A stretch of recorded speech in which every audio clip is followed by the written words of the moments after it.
Wanted to talk about a couple of things I've seen within the boxing world.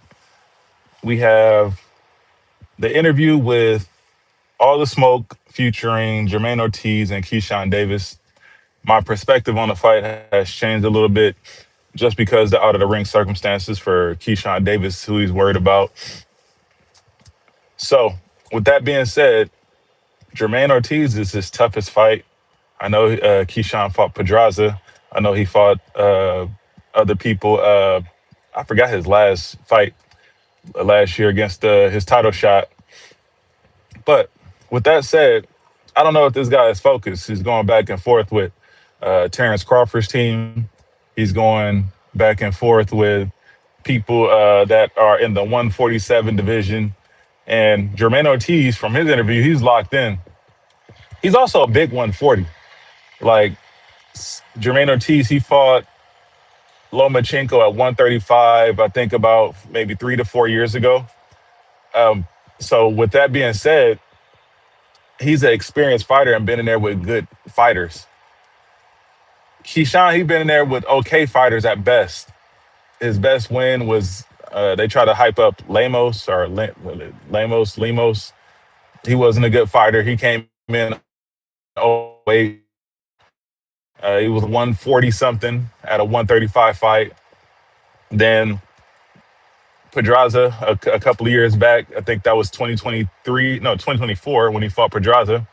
Pedraza was over the hill. He already been knocked out by Tank and a couple of other people. So his era was ending, and he was supposed to be the guy that beat the guy that beat the guy, but it's not true.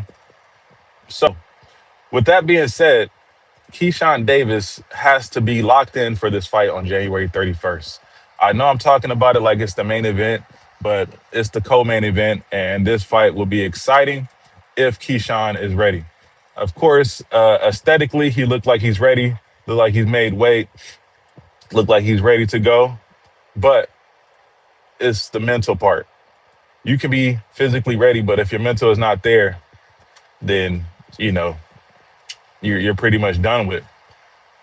So I have this fight at 50-50 at the moment, kind of leaning 55-45 a little bit towards Jermaine Ortiz. He's just locked in a different way spiritually. I know he doesn't have any outside of the ring antics. It's hard for him to actually get a fight that's going to be at this level. So I know he's locked in trying to get to that next level of fighting. So it's going to be interesting to see what goes on within the fight because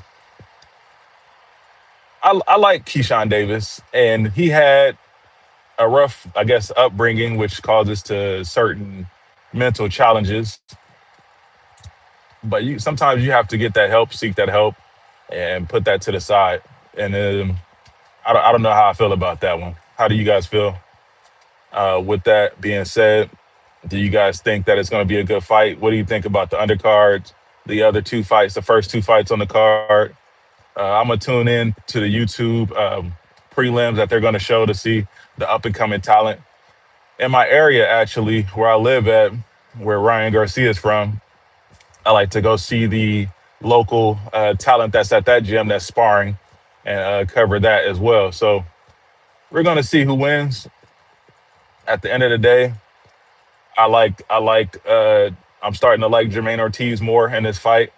We're going to see where he lies at. And it's going to be a good fight. We got to see who's going to win.